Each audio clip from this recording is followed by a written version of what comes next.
Mình nghĩ những khó khăn mà hướng dẫn viên nữ gặp phải đó chính là đầu tiên là lưu trú xa nhà. Đối với những chuyến hành trình mà phải đi 3-4 ngày và buộc phải rời khỏi nơi cư trú của bạn đang sống thì sẽ gặp phải những khó khăn như là việc là không tìm được một cái khách sạn, gặp trường hợp là mùa cao điểm thì buộc bạn phải thứ nhất là phải có thể là ngủ chung với tài xế. Thì như vậy sẽ gặp rất là nhiều những cái khó khăn mà nữ giới gặp phải. Vấn đề thứ hai mà hướng dẫn viên nữ khi gặp phải đó chính là việc thời gian không có được linh động cho lắm. Có thể là bạn sẽ đi làm từ 3 giờ sáng ngày hôm nay đi đón khách và 10 giờ tối ngày hôm sau bạn mới trở về. Với một cái cường độ làm việc quá dày đặc như vậy thì sự mệt mỏi, stress bạn sẽ thường xuyên phải gặp phải. Vấn đề thứ ba mà mình muốn chia sẻ với tất cả các bạn đó chính là việc nữ thì thường hay nhạy cảm hơn nam, cho nên là việc sẽ khó kiểm soát được cảm xúc của mình và dễ mau nước mắt nếu như phải gặp phải những cái tình huống nó éo le hay khó khăn. Đó là ba cái khó khăn mà mình nghĩ những viên nữ khi gặp phải. Mình nghĩ rằng cái khó khăn lớn nhất của một nữ hướng dẫn viên du lịch đó chính là vấn đề về sức khỏe. Công việc của một hướng dẫn viên không chỉ đơn giản là lên xe cầm cái mic lên mà nói, và bạn phải làm việc với một cái khối lượng công việc rất là lớn. Mình phải lo cho khách từng bữa ăn, từng chỗ ở, đi lại. Ngoài ra thì mình còn phải giải quyết rất nhiều những cái vấn đề phát sinh khác, ví dụ như là xe hỏng, khách đau, giấy tờ, vân vân. Vào những cái mùa cao điểm, bạn phải làm việc với cường độ rất là cao, đi tour, nối tour. Có tháng thì mình chỉ được nghỉ 1 đến 2 ngày mà thôi. Đó. Và không giống như những cái công việc hành chính khác, bạn chỉ cần làm việc 8 tiếng trên một ngày. Thì một ngày của hướng dẫn viên du lịch sẽ kết thúc khi bạn và khách hàng hoàn thành toàn bộ cái chương trình trong cái ngày hôm đó. Bởi vậy cho nên có hôm là 11, 12 giờ đêm mình mới về đến nhà, nhưng mà 4, 5 giờ sáng ngày hôm sau mình đã phải dậy để đón khách rồi. Thêm vào đó thì khi vào nhà hàng, hướng dẫn viên du lịch phải lo cho khách ổn định chỗ ngồi, đợi tất cả các món ăn lên, rồi kiểm tra thực đơn thì sau đó mình mới yên tâm đi dùng bữa. Có những cái hôm mà nhà hàng đông quá, mình phải chạy vào mình phụ giúp, bưng cái này, bê cái kia, lấy cái này, lấy cái kia. Cho nên có những cái ngày là sao ạ? Khách dùng bữa gần như là xong rồi, nhưng mà hướng dẫn viên thì mới bắt đầu đi ăn. Cho nên là việc ăn uống qua loa ảnh hưởng rất nhiều đến cái sức khỏe của mình. Đỉnh điểm là sau một cái mùa tour, mùa hè đó, thì mình đã sụt tới 5 đến 7 kg. Một cái vấn đề khác đó chính là vấn đề về giọng nói. Là hướng dẫn viên du lịch thì bạn phải nói rất là nhiều, và giọng nói của nữ đó thì thường thường sẽ yếu hơn là các bạn nam. Kể cả khi trên xe lẫn tại điểm tham quan mình phải nói. Đó. Khi cái dây thanh quản mình hoạt động quá nhiều đó thì nó sẽ gây ra đau và khàn tiếng. Vào những mùa mùa cao điểm thì các bạn biết đó, trong túi của hướng dẫn viên luôn luôn có 2 thứ. Thứ nhất đó là thuốc ngậm, và thứ hai đó là các cái loại thuốc thực phẩm chức năng để bổ trợ cho cái giọng nói của mình. Một cái phạm trù cuối cùng nằm trong cái vấn đề về sức khỏe mà rất nhiều những các bạn nữ quan tâm, đó chính là vấn đề về nhan sắc, đúng không ạ? Có lẽ nhiều bạn sẽ thắc mắc rằng bản thân mình sẽ trở nên như thế nào sau mỗi cái mùa tour. Thì mình xin được khẳng định chắc chắn đó chính là các bạn sẽ không thể nào đẹp lên được sau một cái mùa hè. Tại vì khi mà mình làm việc với một cái cường độ cao như thế, mình ăn uống không có điều độ, ngủ không có đủ giấc, mình phải làm việc dưới ánh nắng mặt trời, thì khiến cho cái da rẻ của mình thì bị sạm đi rất là nhiều. Và nhiều lúc đi tour về thì cảm giác là hơi sợ mỗi khi nhìn vào gương. Nhưng mà các bạn yên tâm, vào mùa thấp điểm thì các bạn hoàn toàn có thời gian để trùng tu lại nhan sắc của mình. Là một hướng dẫn viên thì chúng ta phải tiếp xúc với rất là nhiều người ở các tầng lớp xã hội khác nhau. Đôi khi là chúng ta làm vờ lòng người này thì lại mất lòng người kia.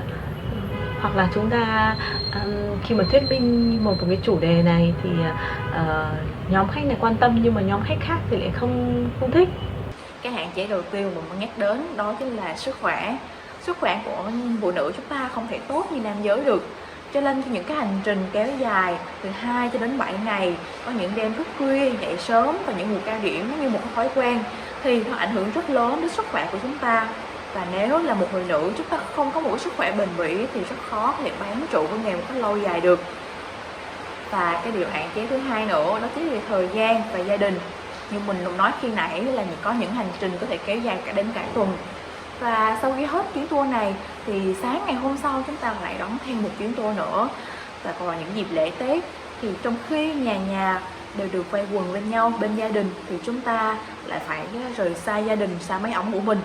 Bạn nữ làm hướng dẫn viên thì thực chất ra nếu mà một bạn nữ thì sức khỏe và thể chất của mình đã yếu hơn các bạn nam rồi, cho nên các bạn nữ cần phải trau dồi thể chất rất nhiều, là cái thứ nhất. Cái thứ hai là Khương nghĩ khó khăn thứ hai đó là vào những ngày đèn đỏ thì các bạn thường thì các bạn rất là muốn để nghỉ ngơi, nhưng mà những ngày đó thì các bạn vẫn phải tất bật để lo cho khách của mình. Những khó khăn mà hướng dẫn viên nữ có thể gặp phải đó có thể là thứ nhất đó là vấn đề về sức khỏe, thứ hai đó là thời gian làm việc không ổn định như những ngành nghề khác, cái thứ ba có thể là những cái định kiến của những người xung quanh về cái công việc này. Đầu tiên đó chính là về thời gian. Thời gian của chúng ta rất là hạn chế, đặc biệt là cho gia đình, vì chúng ta phải đi theo tour, đi suốt và liên tục, nên là hầu như cái thời gian dành cho gia đình rất là khó. Và đặc biệt nữa đó là đối với lại những cái chị, những đã làm mẹ, làm vợ thì cái việc chăm sóc gia đình nhỏ của mình nó cũng còn rất là hạn chế. Cái thứ hai nữa đó là vào những cái thời kỳ kinh nguyệt chẳng hạn, thì cái việc đi tour các bạn cũng ảnh hưởng rất là nhiều, rất là khó khăn. Ví dụ như đi những cái tour có leo núi hoặc là đi bộ khá là nhiều, thì nó cũng một phần nào đó ảnh hưởng đến sức khỏe của các bạn. Mình nghĩ với mỗi nghề đều có những cái khó khăn riêng. Tuy nhiên với nghề hướng dẫn viên đặc thù là dành cho nam giới thì nữ giới như chúng ta cũng có một số bất cập, một số khó khăn mà đôi khi chúng ta cần phải suy nghĩ trước khi vào nghề. Cái khó khăn đầu tiên mình nghĩ đó chính là về sức khỏe.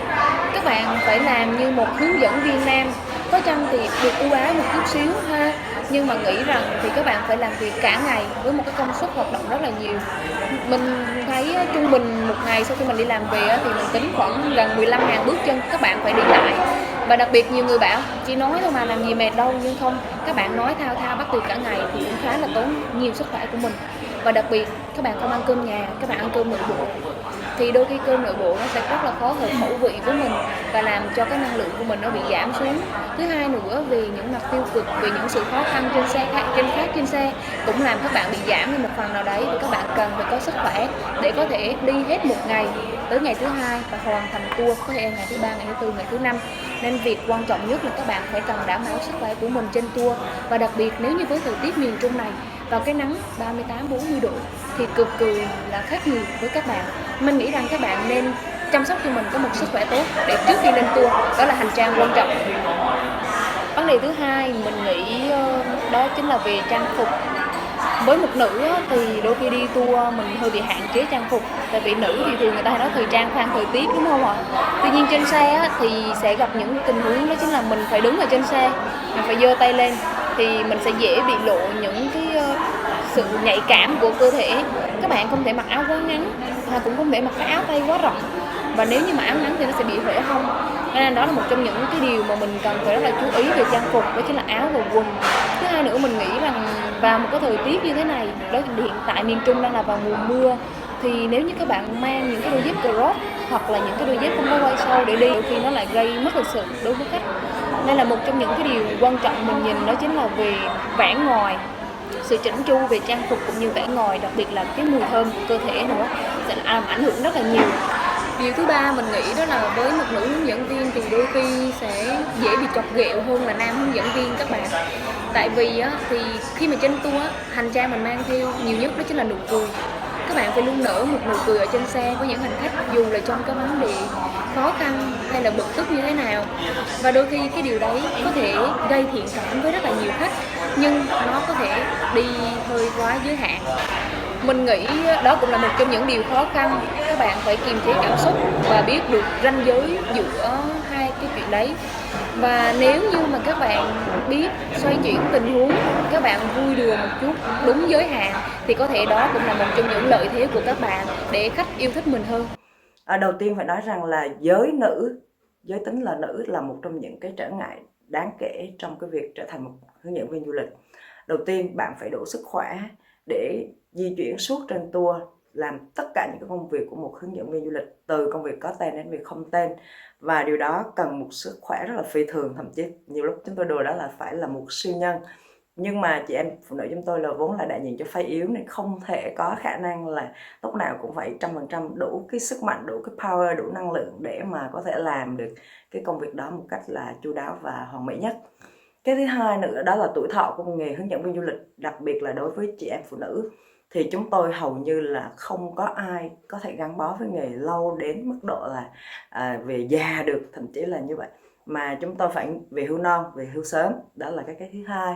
Cái thứ ba nữa đó là đời sống riêng tư, về tình cảm cá nhân của chị em hướng dẫn viên rất là vất vả. Thật sự nếu các bạn chưa có người yêu thì các bạn hầu như không có thời gian để làm quen với bạn trai, hoặc là nếu có làm quen với bạn trai rồi thì cũng không có thời gian để kết hôn, rồi có kết hôn rồi thì không có thời gian để sinh con và chăm con. Trong khi cái nghĩa vụ của người phụ nữ, ngoài cái nghĩa vụ là làm công việc, là một thành viên của cái xã hội, thì còn có nghĩa vụ làm vợ, làm mẹ, thì chúng tôi sẽ không có cái gọi là thời gian đủ cho cái đời sống bản thân của riêng tư của mình. Đó là một trong những cái khó khăn. Cái thứ tư nữa tôi muốn đề cập đến ở đây, đó là cái môi trường làm việc của cái công việc là hướng dẫn viên du lịch nó quá nhiều áp lực và phức tạp. Đầu tiên tôi xin chia sẻ những cái áp lực mà một hướng dẫn viên phải gánh trên đôi vai của mình. Đầu tiên đó là áp lực của chính bản thân hướng dẫn viên đó. Bạn phải giỏi hơn ngày hôm qua, bạn phải tốt hơn ngày hôm qua, bạn phải năng nổ hơn ngày hôm qua, bạn phải tận tụy hơn ngày hôm qua. Đó là những gì mà yêu cầu trong một cái công việc của một hướng dẫn viên du lịch. Thứ hai nữa đó là áp lực đến từ phía khách hàng. Các bạn phục vụ cho rất là nhiều đối tượng khách hàng, nên là mỗi người một tâm lý, mỗi người một ý, 9 người 10 ý, nên chúng ta rất là khó để có phục vụ được gọi là đầy đủ cái nhu cầu, đáp ứng được nhu cầu của khách hàng. Tiếp theo nữa đó là áp lực đến từ phía đối tác, đến từ phía công ty, đến từ phía những cái gọi là đơn vị bổ sung cung ứng ở trên xuất hiện trong tour, thậm chí là những cái partner của chúng ta, là những người cùng team chúng ta trong lúc chúng ta đi những cái đoàn lớn, vân vân. Mọi lúc mọi nơi đều có thể xuất hiện áp lực, xuất hiện tình huống cần cái sự xử lý một cách là thấu đáo và một cách thấu tình đạt lý và một cách triệt để của người hướng dẫn viên. Thêm nữa, như lúc nãy tôi có chia sẻ, đó là môi trường du lịch là một môi trường phức tạp. Thật sự nó có thể mang đến rất là nhiều cơ hội đi đây đi đó cho hướng dẫn viên, mang lại nguồn thu nhập rất là tốt. Tuy nhiên với nữ hướng dẫn viên thì những cái điều tiếng trong nghề nghiệp không phải là không có. Đây là quả thật. Tôi là một người nữ hướng dẫn viên, tôi ngồi ở đây tôi có thể nói rằng là nếu các bạn không có bản lĩnh, các bạn không có đủ cái sự tỉnh táo và giữ cho vững được thương hiệu cá nhân, thì cái tai tiếng với cái nghề nữ hướng dẫn viên du lịch là điều chắc chắn sẽ xảy ra.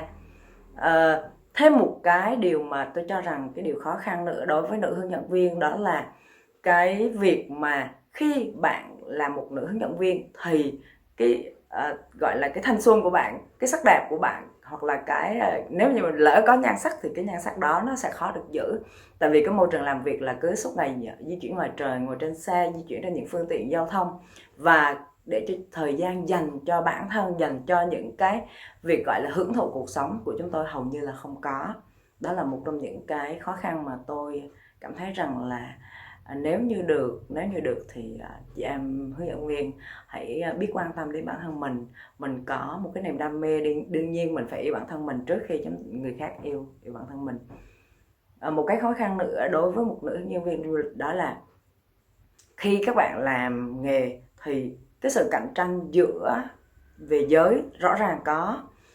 Rất là nhiều đơn vị, nhiều công ty, thậm chí là các bạn điều hành. Bây giờ tôi là một điều hành, tôi vẫn muốn gọi là hướng dẫn viên nam đi cho đoàn, trừ khi là khách yêu cầu là nữ hướng dẫn viên. Thật sự cái cơ hội việc làm của nữ hướng dẫn viên nó không được nhiều bằng nam hướng dẫn viên. Và đó là những cái khó khăn mà tôi cho rằng là một hướng dẫn viên nữ thường hay gặp.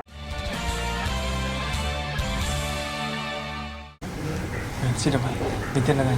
Hiện tại mình đang thực hiện một phỏng vấn với nhau. Mình có thể xin bạn một vài phút được không ạ? Được chứ. Theo bạn nghĩ thế nào về người hướng dẫn viên, có phù hợp với bạn nữa không? Tại sao lại không? Mình nghĩ không có ngành nghề nào mà bây giờ mà phân biệt giới tính cả. Đối với nghề hướng dẫn viên du lịch thì điều cần thiết nhất là sức khỏe tốt, phải đi rất là nhiều nơi và hoạt động thường xuyên. Nếu là nữ thì rất là thiệt thòi với bạn nam về mặt này, nhưng mình nghĩ đó không phải là vấn đề quá lớn. Vì nếu bạn nữ đã đam mê với nghề thì cái này không thành vấn đề. Cảm ơn bạn. Theo mình nghĩ là ngành hướng dẫn viên du lịch phù hợp tất cả mọi người, mọi lứa tuổi, mọi giới tính, nhưng mà phụ nữ thì là được tương đối được hơn đàn ông, tại vì phụ nữ là biết cách đi nhiều nơi, đi nhiều chỗ và biết cách tạo những góc đẹp, và họ có nhiều kỹ năng giao tiếp là có khả năng là tương đối tốt ổn định hơn đàn ông, và họ có những kỹ năng mềm để người ta tạo cho họ những khu vui chơi để tạo ra những trò chơi vận động tốt để cho mọi người có thể tạo ra có động lực tốt trong những chuyến đi hơn. Theo cá nhân mình nghĩ và quan điểm của mình thì cái nghề hướng dẫn viên này nó cũng khá là phù hợp với các bạn nữ, tại vì nó cung cấp cho các bạn nữ đấy là sự năng động trong cái thời kỳ vốn có hiện tại, và cá nhân mình thấy thì các bạn nữ nên trải nghiệm và nên có những cái kinh nghiệm thông qua cái nghề hướng dẫn viên này, bởi vì nó cung cấp cho các bạn sự năng động và nó làm con người của các bạn trở nên mới mẻ hơn. Theo mình thì nghề hướng dẫn viên có lợi không thì theo mình là có. Thì theo mỗi giới tính thì sẽ có một cái lợi ích kiểu lợi thế riêng. Nam thì có thể là có sức khỏe hơn, tuy nhiên nữ thì đối với khách thì có thể truyền tải thông điệp tốt hơn, hoặc là cái tính dịu dàng hơn, dễ chịu khách hơn. Với lại với cái xu hướng bây giờ thì hầu như cái ngành nghề không phân biệt tuổi tác hay là giới tính với nhau. Nhiều bạn gái. Còn về tuy nhiên thì mình nghĩ nữ sẽ bất lợi hơn một xíu thôi, đó là về cái chuyện sinh đẻ. Thường thì cái công việc trong vòng tới cái độ tuổi mà kiểu sinh đẻ thì nữ sẽ bị mất một khoảng thời gian rất là nhiều do việc đó, nên nhiều người sẽ nghĩ đó là cái đó sẽ không bất lợi cho nữ, nhưng mà cái đó mình nghĩ theo mình thì cái đó không nhiều đâu. Theo ý kiến cá nhân của mình thì nghề hướng dẫn viên phù hợp cho nam thì cũng sẽ phù hợp cho nữ, tại vì những cái rào cản mà chúng ta tự mặc định lên thì nó, theo mình nghĩ thì nó không có hợp lý, tại vì chúng ta chỉ đang là những cô cậu sinh viên đang học ở trường đại học và chưa có một trải nghiệm cũng như là những công việc thực tế nào ở ngoài đời thật, cho nên là theo mình nghĩ những cái ý kiến mà nói rằng là nghề hướng dẫn viên không phù hợp với nữ là không chính xác. Theo mình, những bất lợi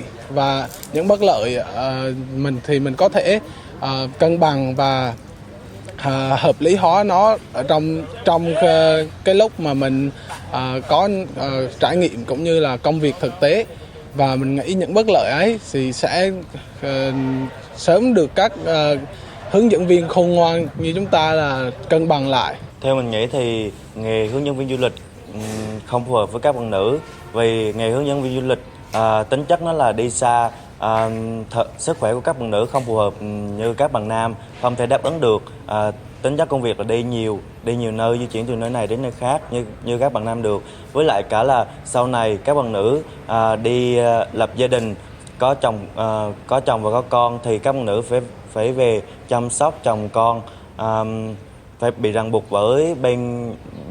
với chồng và về chăm sóc con, nên là mình nghĩ là phù hợp thời gian đầu thôi, thời gian sau thì các bạn nữ sẽ không phù hợp nhiều như các bạn nam được. Theo mình thì người phụ nữ phù hợp với lại ngành hướng dẫn viên du lịch. Tuy ngành hướng dẫn viên du lịch điều quan trọng nhất đó là phải cần đến sức khỏe. Họ phải thích ứng với lại nhiều loại phương tiện khác nhau và đi nhiều nơi, nhưng sức khỏe thì họ có thể là đi một buổi và nghỉ một buổi, vì đối với họ khác với lại phái nam thì họ sẽ dễ giao tiếp với lại người khách hàng của mình hơn và hiểu ý khách hàng của mình hơn người là bên phái nam, nên và khi cần một cái vấn đề đó giải quyết thì người phụ nữ cái vấn đề đó họ sẽ linh hoạt hơn so với phái nam, nên mình nghĩ là người phụ nữ sẽ phù hợp với hướng dẫn viên du lịch.